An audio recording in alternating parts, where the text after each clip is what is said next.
आप सभी का स्वागत है। जैसा कि लास्ट में हम लोगों ने डिस्कस किया था कि आने वाले समय में कैसे कितने सारे शेंगन कंट्रीज ने अनाउंस कर दिया है कि वो अपनी वीज़ा विंडो जो है ओपन कर देंगे, शॉर्ट स्टे टूरिस्ट वीज़ा। कुछ देशों ने मई की डेट्स अनाउंस करी हैं कि वो मई में ऑपरेशनल हो जाएंगे और बाकी जो देश है वो उनको फॉलो करते करते जून जुलाई तक ऑलमोस्ट सभी ओपन हो जाएंगे। तो हमने लास्ट अपडेट आपको पुर्तगाल का दिया था, यानी पोर्चुगल का दिया था, जिसमें काफ़ी सारे कंसर्न्स आ रहे हैं कि पोर्चुगल, स्पेसिफिकली पोर्चुगल अगर हमें वीज़ा लेना हो तो उसके लिए हम अपनी फाइल कैसे बनाएं, हमारी ट्रैवल हिस्ट्री क्या हो, क्योंकि पोर्चुगल वीज़ा शेंगन में सबसे टफेस्ट में काउंट होता है।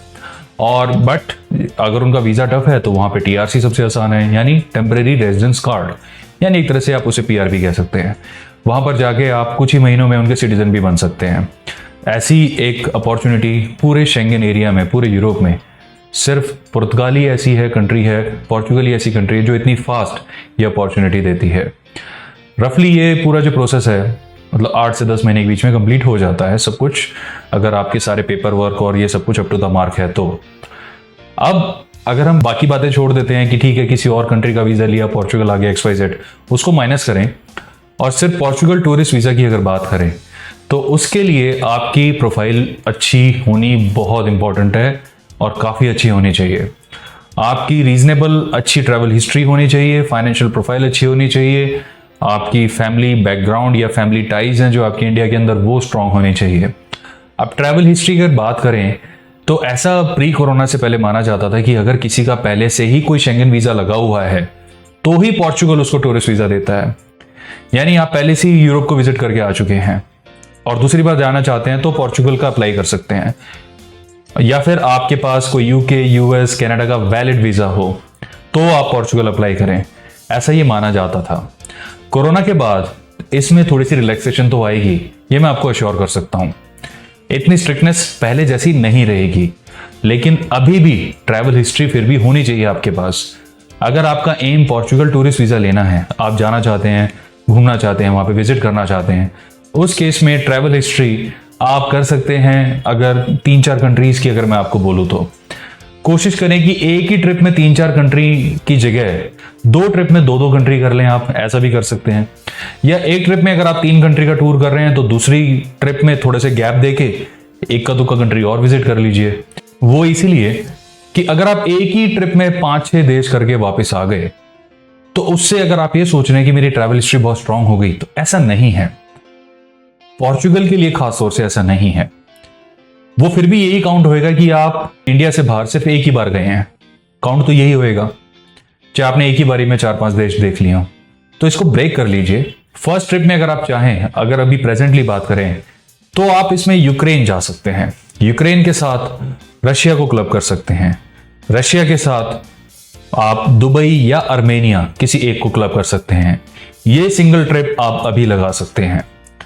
कुछ समय का गैप देके तो 3 से 4 महीने के बाद मैं आपको पर्सनली सजेस्ट करूंगा कि 5 से 6 महीने हो तो ज्यादा अच्छा है, आप अपना दूसरा ट्रिप कर सकते हैं। अब दूसरे ट्रिप की रिक्वायरमेंट सिर्फ तभी है जब आपका अगर आपने कोई और ट्रैवल हिस्ट्री करी ही नहीं है कभी, यानी आप फर्स्ट टाइम ही इंडिया से बाहर गए थे जिसमें आपने रशिया, यूक्रेन वगैरह का ट्रिप किया है और इससे पहले की कोई ट्रैवल हिस्ट्री नहीं है, तो आप एक सेकेंड ट्रिप करें। अगर आप उससे पहले की ट्रैवल हिस्ट्री भी कैरी कर रहे हैं फिर कोई जरूरत नहीं है, फिर इट्स अनवांटेड।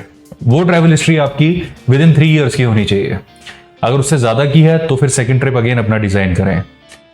तो फर्स्ट ट्रिप में अगर आप रशिया, यूक्रेन, दुबई करके आ रहे हैं तो सेकंड ट्रिप में आप अर्मेनिया, टर्की और इजिप्ट कर लीजिए, आप इनको इन्वॉल्व कर सकते हैं। अगर आप सेकंड ट्रिप में इन कंट्रीज को इन्वॉल्व करते हैं या इसके अलावा किसी और कंट्री को इन्वॉल्व करते हैं तो जैसा मैंने पहले बताया, गैप प्रॉपरली मेंटेन करके रखें और उसके बाद रिकॉर्ड्स अपने पूरे मेंटेन करके रखें। आपकी प्रोफाइल जस्टिफाई करे कि आपने भाई 1 साल में ये ट्रिप्स लगाई हैं। अगर 2 ट्रिप आप लगाते हैं, 6 महीने के गैप में भी लगाते हैं तो भी 1 साल के अंदर हो गया।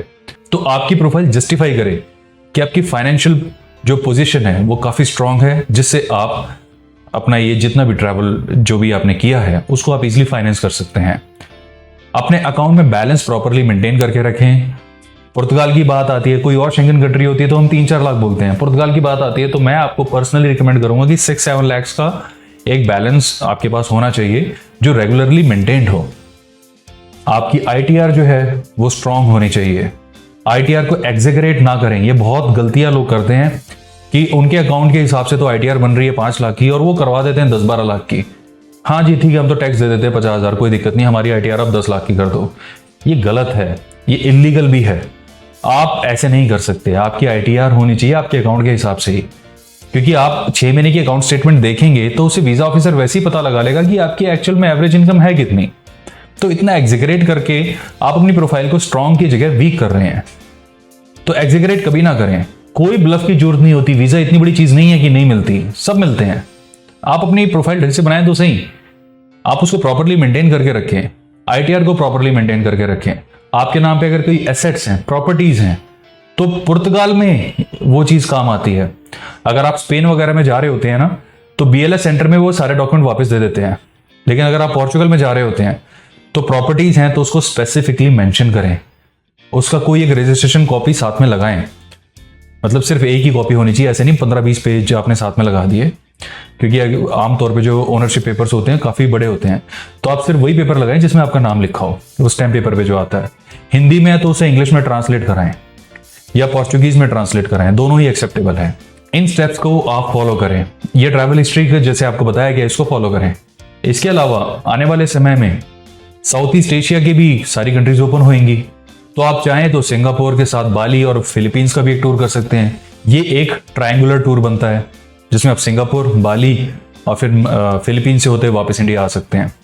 लोग ऐसे भी ट्रिप करते हैं, आप इसको भी कंसीडर कर सकते हैं। लेकिन अभी मैं आपको इसलिए नहीं एडवाइस कर पा रहा हूं क्योंकि ये क्लोज्ड है। आने वाले टाइम में तो ये ओपन होंगे, जब ये ओपन होंगे तो आप ये भी कंसीडर कर सकते हैं। तो ट्रैवल हिस्ट्री के लिए कहीं पर भी आपको अगर हमारा असिस्टेंस भी चाहिए तो आप इन दी हुई डिटेल्स पे हमें भी कॉल कर सकते हैं, हमारा असिस्टेंस भी ले सकते हैं। अदरवाइज कोई भी वीजा इतना मुश्किल नहीं होता कि आप उसे खुद ना अप्लाई कर सकें, आप खुद भी अप्लाई कर सकते हैं। तो मुझे पूरी उम्मीद है ये सारी डिटेल्स जो हैं आपके लिए काफ़ी यूजफुल रहेंगी। अपना समय देने के लिए धन्यवाद। आपका दिन शुभ रहे। Bye bye.